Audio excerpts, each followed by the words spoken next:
दोस्तों, बिहार विधानसभा चुनाव 2025 का 2 चरणों में चुनाव होना है। पहला चरण का चुनाव हो चुका और उसमें बम्पर वोटिंग परसेंटेज हुआ है। जी हाँ, इतिहास का सबसे ज्यादा वोटिंग परसेंटेज हुआ है। 64% से ज्यादा वोटिंग परसेंटेज पहला चरण में देखने के लिए मिल रहा है। तो कई सारा विश्लेषकर्ता बोल रहे हैं कि सत्ता को उखाड़ फेंकने के लिए, नीतीश कुमार को सत्ता से बाहर करने के लिए ये वोटिंग परसेंटेज किया गया। जो बाहर से आए वो रुक गए कि नीतीश कुमार को इस बार हटा ही देना है। और बोला जा रहा है वो युवाओं को लेकर वादा किया गया, उसको लेकर भी नीतीश कुमार को उखाड़ के फेंकना है, एंटी इनकम्बेंसी है। तो क्या उस तरह से जमीन पे देखते हुए बन रहा है। और अलग विश्लेषण हो रहा है कि डायरेक्ट बेनिफिट ट्रांसफर 10,000 गया अकाउंट में महिलाओं को, वो वोटिंग परसेंटेज बढ़ाने में सबसे ज्यादा मददगार साबित हो रही है। और जो सब बार 60% से कम वोटिंग रहता था, वो इस बार 60% से ज्यादा वोटिंग परसेंटेज देखने के लिए मिल रहा है। तो क्या सच्चाई है, क्या रियलिटी, इसका जमीनी हकीकत से कोई वास्ता या फिर सत्ता बदल रही है, रिटर्न करते हुए देखा जा रहा है। तो दोस्तों टोटली इस वीडियो में आपको बताएंगे विश्लेषणकर्ता क्या कर रहे हैं, पूरा डिटेल से होने वाला है। तो दोस्तों वीडियो में आगे बढ़ने से पहले हमारे यूट्यूब चैनल पे आप नए तो हमारे यूट्यूब चैनल को आप जरूर से जरूर सब्सक्राइब कर दीजिएगा और वीडियो को लाइक कर दीजिएगा। जो वोटिंग परसेंटेज बढ़ा है, इसका दो अर्थ निकल रहा है। दो तरह का विश्लेषण हो रहा है कि डायरेक्ट बेनिफिट ट्रांसफर हुआ है, बिजली मुफ्त हुआ है, फिर 10,000 डायरेक्ट महिलाओं के अकाउंट में हुआ है। पिछले बार भी हिस्ट्री से देखा जा रहा है कि जब नीतीश कुमार जब से चुनाव लड़ रहे हैं, महिलाओं का वोटिंग परसेंटेज जब भी बढ़ा है, वो नीतीश कुमार को निश्चित तौर पर फायदा करवाया। और एक विश्लेषण ये भी बोला जा रहा है कि युवाओं का वोटिंग परसेंटेज यदि बढ़ा तो वो निश्चित तौर पर आरजेडी को, कांग्रेस को, महागठबंधन को फायदा करते हुए देखेगी। लेकिन क्या उसका सच्चाई रियलिटी से कोई वास्ता है? दोस्तों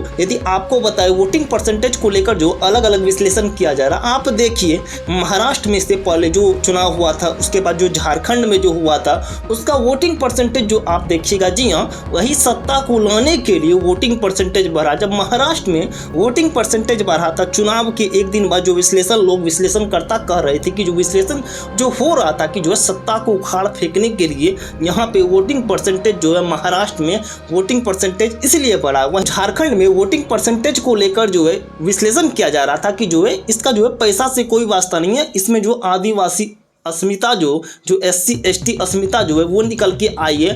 क्योंकि उस JMM के मुख्यमंत्री उस पे घोटाले का आरोप लगा, वो आदिवासी कम्युनिटी से आते हैं, उसके कारण लोग सड़क पे उतरे। वोटिंग परसेंटेज इस बार ज्यादा बढ़ा। मतलब 2 राज्य है, अलग अलग विश्लेषण। जहाँ पे बीजेपी है वहाँ पे सत्ता के खिलाफ वोटिंग हो रही है, वहीं झारखंड में बीजेपी की नहीं है तो वो सत्ता के लिए वोटिंग हो रही है एक साथ, जबकि 2 राज्यों में चुनाव हो रहा था। निश्चित तौर पर आप देख रहे हैं इसका अलग विश्लेषण हो सकता है, वो राजनीतिक उनका मंशा रहता है, विश्लेषण करता जो रहते हैं। आप देखिए जब महाराष्ट्र में हुआ तो वहां पर भी direct DBT direct benefit transfer, जी हाँ, डायरेक्ट महिलाओं के अकाउंट में बेनिफिट ट्रांसफर किया गया, पैसा ट्रांसफर किया गया इलेक्शन से पहले। और वहीं देखिए, जी हाँ, आप लेटेस्ट झारखंड में चुनाव हुआ था वहां पर भी डायरेक्ट बेनिफिट ट्रांसफर किया गया और निश्चित तौर पे वो फायदा JMM को हो गया। पिछले बार से भी ज़्यादा सीट निश्चित तौर पे बनते हुए देखा गया। और वहीं महाराष्ट्र में भी वही हुआ, रिकॉर्ड तोड़ जीत देखने के लिए मिला। प्लस जो बेनिफिट ट्रांसफर हुआ है उनको दोनों को ऐड करके रिकॉर्ड तोड़ बम्पर जीत हुआ। वहीं देखिए आप अरविंद केजरीवाल दिल्ली की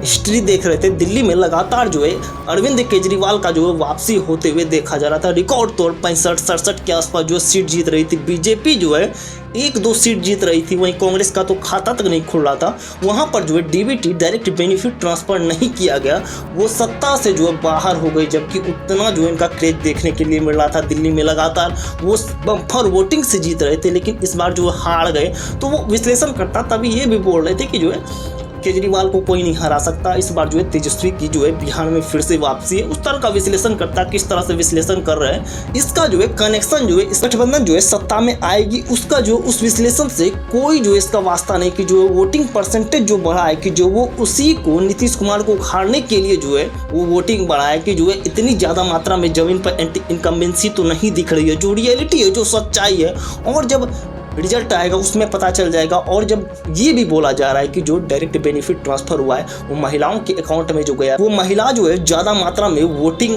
निकल रही है, वोटिंग करने के लिए निकल रही है, तो निश्चित तौर पे वो नीतीश कुमार को फायदा होते हुए दिखेगा। और वहीं देखिए एक और ये भी जो मुद्दा निकल के आ रहा है, जी हाँ, SIR में जो फेक वोटर था या फिर जो जिसकी मृत्यु हो गई थी, जो प्रवास कर गए थे, उनका जो है वोटिंग वो ऐड करके जो है परसेंटेज निकाला जाता था। उनका जो है वोटिंग लगभग जो है 75 लाख के आसपास जो है वोट कटा है, लगभग जो है 7-8% के आसपास जो है उनका वोट कटा है। तो वो जो डायरेक्ट जो है वो इधर घटा, फिर जो वोट नहीं कर रहे थे उनको ऐड करके परसेंटेज निकाला जा रहा था, और वो जो है उनका जो नाम कटा, जो वोट नहीं देते थे, वो ऐड करके यदि वोटिंग जो है वो आए तो निश्चित तौर पे परसेंटेज बढ़ेगा। इसका भी जो है सच्चाई रियलिटी से निश्चित तौर पे वास्ता, आप इसको जो है डिनाई नहीं कर सकते हैं। 1-2%, 3% के आसपास बढ़ता तो चलिए अलग बात है, इतना ज़्यादा मात्रा में बढ़ा है वो सत्ता के खिलाफ ही हुआ है, फिर जो SIR के कारण हुआ है वो निश्चित तौर पर रिजल्ट के दिन आपको पता चल जाएगा। ये जो है कन्फर्म कर देना कि जो है इसी के लिए हुआ है, वो निश्चित तौर पे जो है एक तरफा आपका जो है आइडियोलॉजी या फिर जो है विचारधारा दिखा देगा। निश्चित तौर पे 14 तारीख को पता चलेगा, और